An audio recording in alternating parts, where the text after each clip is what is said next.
Hello everybody, welcome to C programming tutorials. I'm Zhang. Before we start writing any code, I just want to introduce something about C. C is a programming language that is developed by Dennis Ritchie in the 70s. It is one of the earliest and most common computer languages in the entire world. It is a procedural programming language.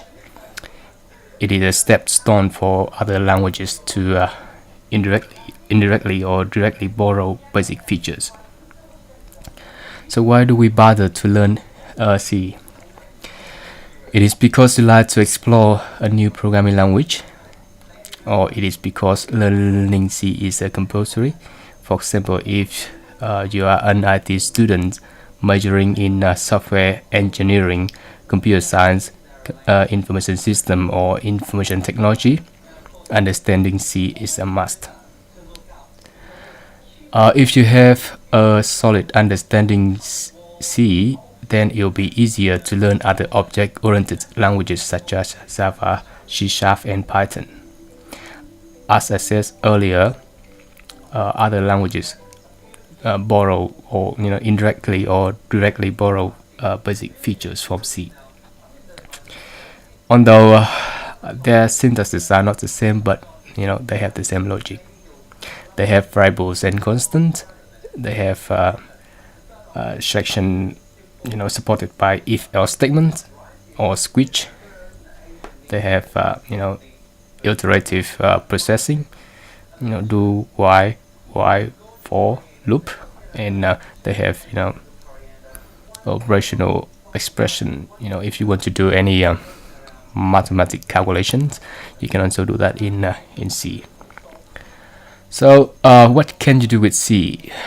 Well, you can develop game.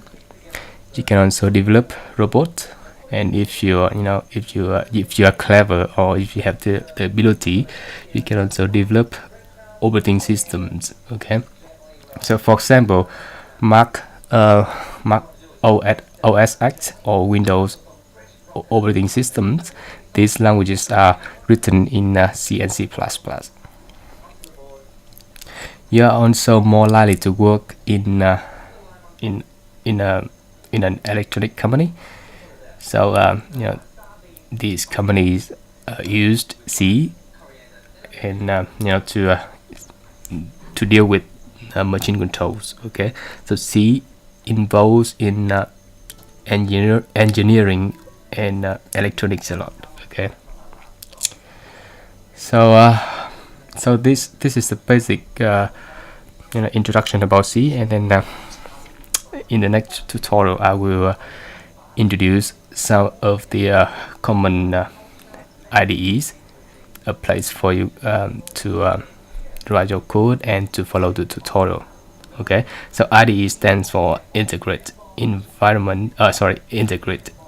development environment. Okay, so most IDEs have a built-in compiler, so you can compile your code into computer language.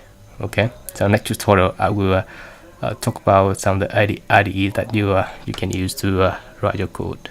Okay, so thank you very much for tuning to my video, and if you like this video, please subscribe to my video, and then I'll see you next time. Thank you.